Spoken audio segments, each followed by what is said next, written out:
You ever black out when you're drinking, or as I call it, time travel? Yeah. Has anyone ever blacked out and been awake when they've come out of it? Thank you. Thank you, sister.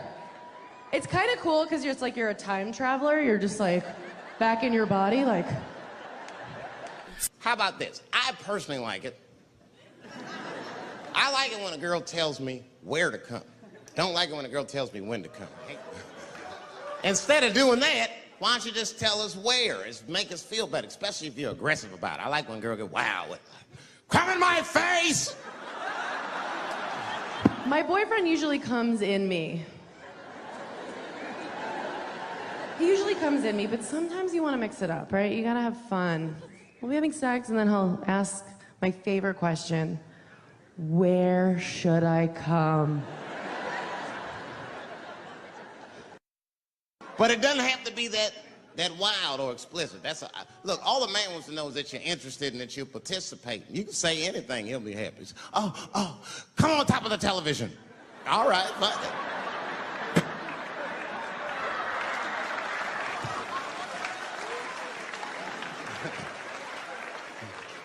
The weirder the place, the better. Oh, come in my fishbowl. Damn, fishbowl.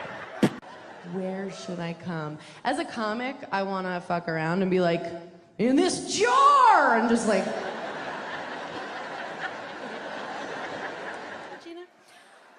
When they asked me to be here tonight, I thought, wow, Tina Fey must be slammed. I'm the girl. I'm the girl. Don't get nervous. I see you guys. It's very NPR in here. Listen. We're gonna make it through tonight. It's all for Dave. And I just want you to know, I've always been somewhat obsessed with Mark Twain. Like, I went out with this guy recently, and he asked me if I could have lunch with anyone living or dead, who would it be? And I said, Mark Twain. To which he replied, and I quote, no, it has to be somebody real.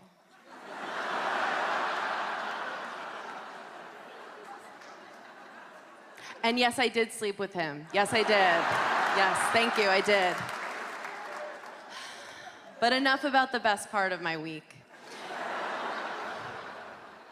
It's so cool to be here sharing the same stage tonight as some of my heroes, Jimmy Kimmel, Martin Short, Bill Murray, and then, you know, some people who haven't really found their footing in the business yet, like Steve Martin.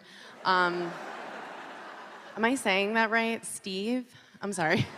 And while I've got your attention, Steve, I want to pass this along. This is a real Mark Twain quote. I think it's pretty wise. Mark Twain once said, a gentleman is someone who knows how to play the banjo, but doesn't.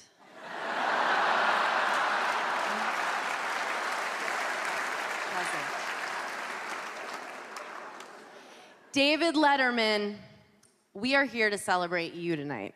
For all the laughs you've given us over the years, and for the times when we look to you for comfort. And here's how we reward you, with the Mark Twain Prize. Have you seen it? Yes. Dave, from all of us, a little head.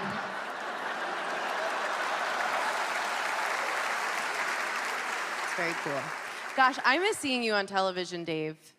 And not just you, but the community you created. Do you ever wonder what happened to Rupert G. from the Hello Deli? Well, you don't have to, because Paul Schaefer told me he's doing fine and that he's a really good boss. Fun to work with. Fun to work Nice. for and with. Hooks you up. Before Letterman, every late night host was a nice, boring white guy from the Midwest. That's the setup. That's the setup. But of all those hosts, Dave was the first one to not be nice. Dave is incredibly accomplished. Over the course of his life, he has successfully transitioned from a stand-up comic to a late-night talk show host to a Civil War reenactor. I'm not saying that his appearance has changed, but Dave looks like he should be telling jokes to a volleyball. Thank you. Thank you. I'm glad you didn't look like that when you were the last thing that we saw before going to bed at night. Dave has always been very loved by me and my family, and I got to be on his show just 3 times. And people have asked me, what did Dave say to you during the commercial breaks? They all want to know what happens in those precious moments between segments. And I explain that he'd always turn to me and say something encouraging, like, shh. Shh.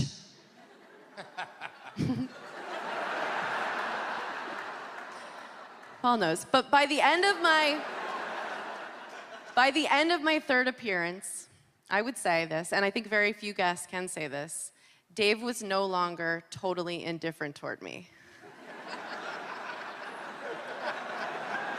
Fair? But I want to say this, and I mean it. His company is like that of no one else. You want his approval so much, but it's not really up for grabs. No matter who's in the room, you can't help but lock in on Letterman. It just feels like he's the one. And I don't even know what I mean by that, but you are, Dave. You are the one, and you always have been. And thank you for having me here tonight, and congratulations.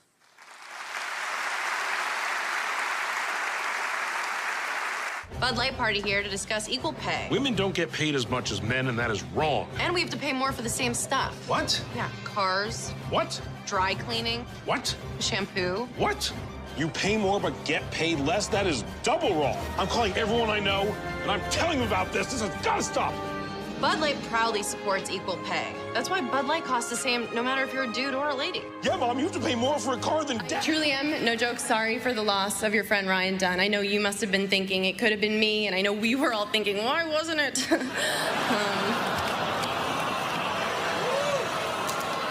Thank you.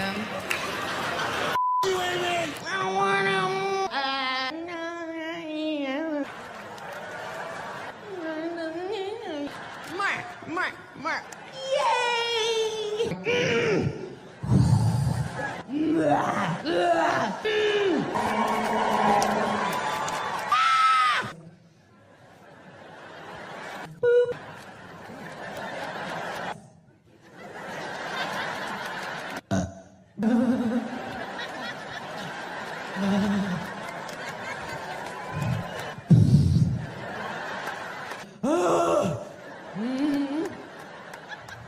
Hit the moving target.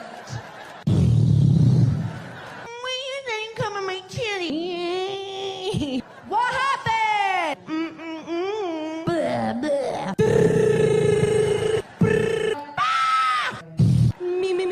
Me. Red leather, yellow leather.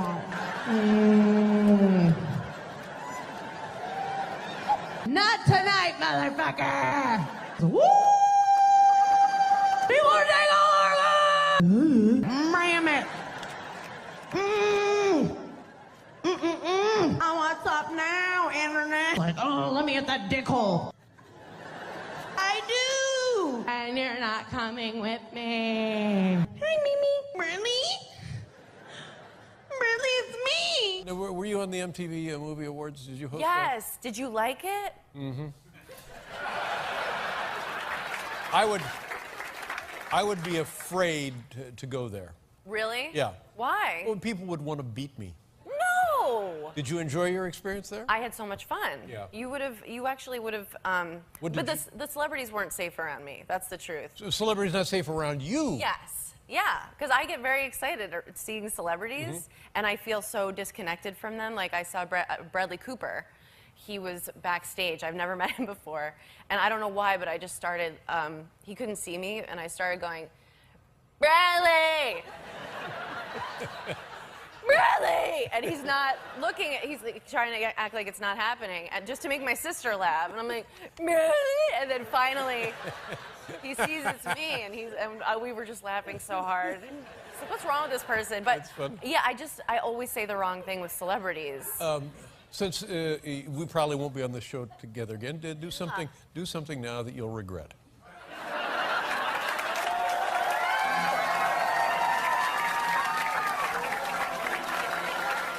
See my scar? What is that? What happened That's there? my vagina.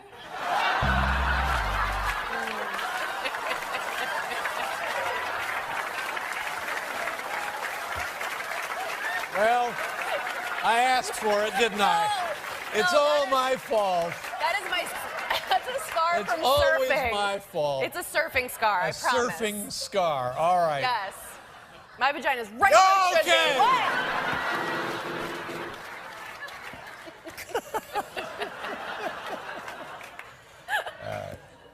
You want to say it one more time? Just make it an even 3. My vagina's right where it should be. I mean, you guys. Yes, but also, you know, if I sleep with a guy on the first date, usually if a guy holds my hand, he's going to wind up. So here's the thing. I don't think that women should use sex as a bargaining chip, and a lot of them do.